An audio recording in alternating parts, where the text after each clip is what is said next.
I'm pleased to say that in the UK, we don't have too much of an issue of vessels being imported illegally, with no legal requirement for registration of vessels under 80 gross tonnes. It does make life a little easier, but also I think being an island country and having a reasonably secure border, it does mean that we're not suffering too much from that at this point in time.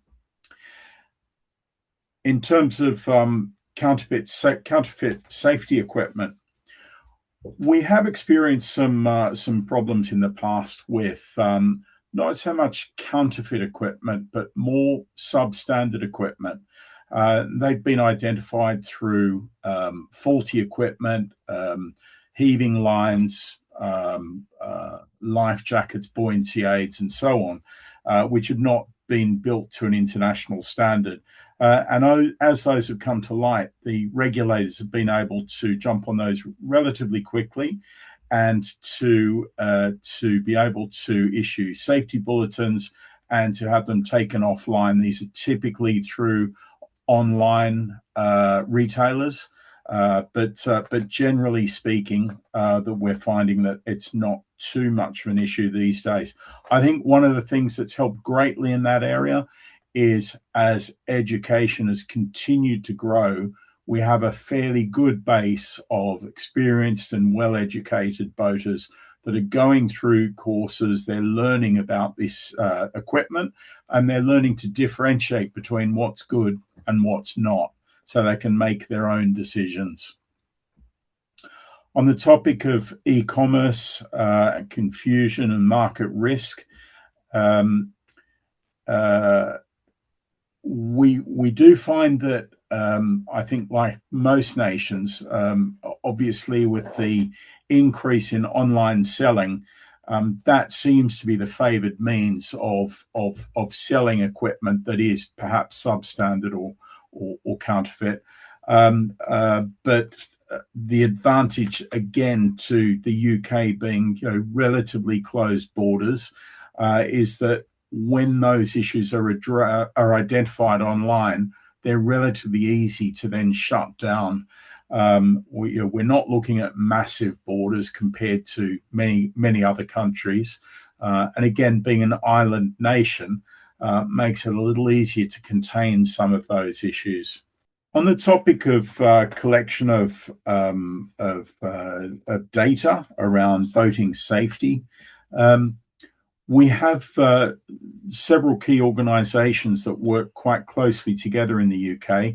Those are the MCA as the maritime regulator, the RNLI, the Royal National Lifeboat Institute, the RYA, who I work with, and a range of other industry bodies that work very collaboratively to compile and share data. Now, this data is by no means perfect, but it is reasonably thorough.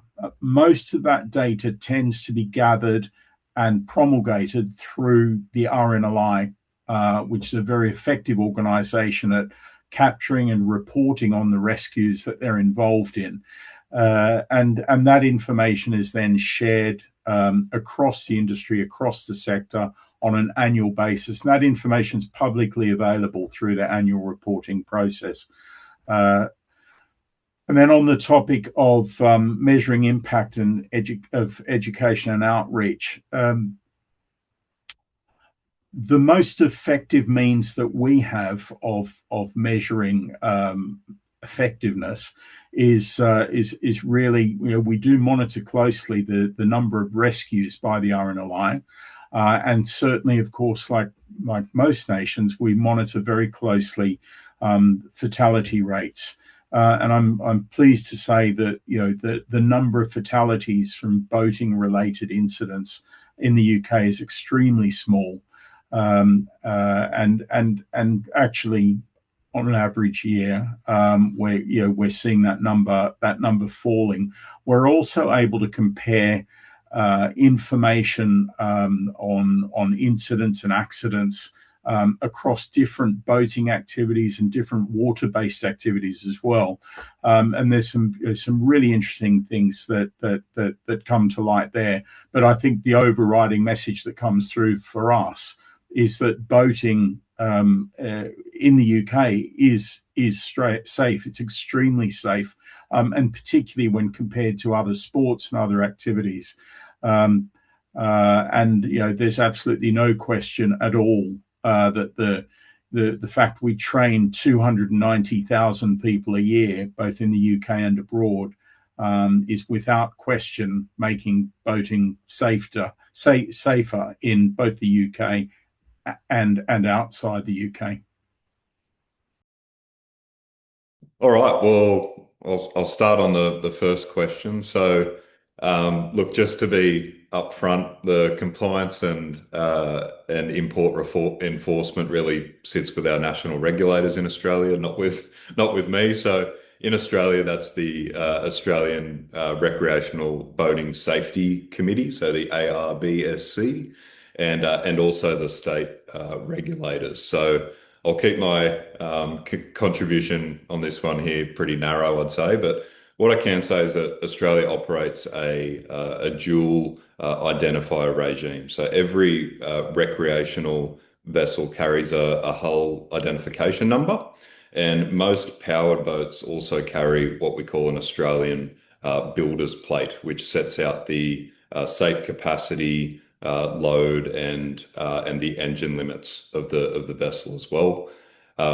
Would be interesting to know if any of the other countries participating are running any kind of cross-border verification program that's actually working, and what it would take to scale that internationally. But that's probably what I can contribute to this question for you. Product testing and recalls and standards enforcement sits with what we call the Australian Competition and Consumer Commission, so the ACCC, and also the state regulators look after that respectively as well. So I'm definitely not the right person to speak to the detection and removal aspects of that work. What we do see and hear from boaters though at Decky through is the consumer confusion around what standards actually apply. So take life jackets, probably for example, the confusion itself there becomes a bit of a risk factor because it makes it harder for someone to know whether a jacket will actually meet the requirements for where they're going boating. So a boater shouldn't need to be an expert on standards to know whether the life jacket that they've got in their hands is actually a compliant one. Recreational boating safety in Australia is primarily a state responsibility. So we have 7 state jurisdictions that manage water bodies. Each have their own sets of rules, their own ways of counting incidents. There's no national mandatory reporting framework for recreational boating. So the first problem is that we don't really have a robust national picture. We have many partial ones that aim to keep one another updated throughout the year. What we do measure reasonably well is fatal incidents. So we have a group called the Royal Lifesaving Association of Australia. They produce a really good annual report that draws on coronial data. That feeds into the state safety strategies, and in some cases, it will influence things like speed limit changes, life jacket rules, education programs. The problem here is that a lot of strategic decisions are being made based on lagging indicators. So what's consistently absent is the actual behavioral activity. So where are people actually going? When are they going? How are they moving around the waterways? What conditions are they operating in? That's the predictive layer that we believe has the genuine decision intelligence capability that's never really existed for recreational boating at scale, not just in Australia, I think internationally as well. Every country, every state is running its own version of this exact same problem. So on one level, I think it's good to consider how do we establish a globally connected incident database that everyone can learn from. And I think there is real merit to that initiative. But the stance that I have and we have at Decky on improving safety on our waterways is that you can't improve what you can't measure. So we think that more focus needs to be placed on understanding and actually measuring behavior. That's where the leading indicators are, which can really give regulators and educators the evidence that they need to be taking more preventative actions. I think progress has been a lot slower than it should be. The rec boating sector has been measuring reach for a long time as a primary success metric, and while that is a necessary and important starting point, I don't think most programs have moved very far beyond that. And that's not because people don't want to. I think everyone really wants to make an impact in their roles. But the tools to go deeper beyond just reach and impressions, those tools and the data just hasn't existed before.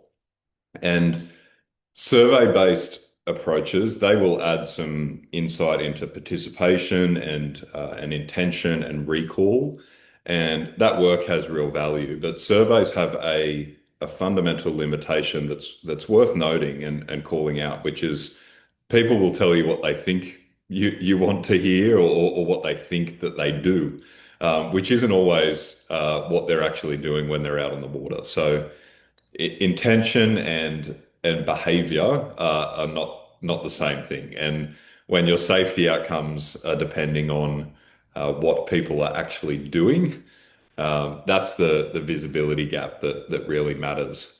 So there's always been a ceiling on what we could know, and at some point you hit the limit of what impressions and reach and survey responses can actually tell you. And I think that's where the conversation has largely stalled or slowed down for quite some time now. What's changed is the capability to go further now actually exists. And I know this because our team is doing it every day. We're now able to observe anonymized, aggregated boater behavior across jurisdictions, across countries for the first time. And things like, are boaters checking the forecast before they're going out on the water? Are they aware of the safety equipment requirements that apply to them?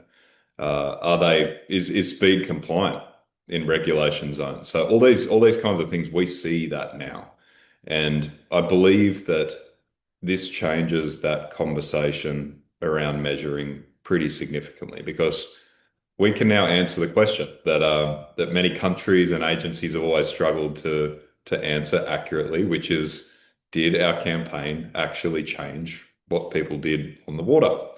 And I think on the last part of this question around the shared definitions of success, this is the right moment in time, I think, to have that conversation because we now have something to actually measure against. So we have observable, consistent, comparable behavior happening across jurisdictions, and it can be measured. So if we can all agree internationally or even domestically on a small set of shared indicators, we can start building a body of evidence that everyone globally can collectively learn from.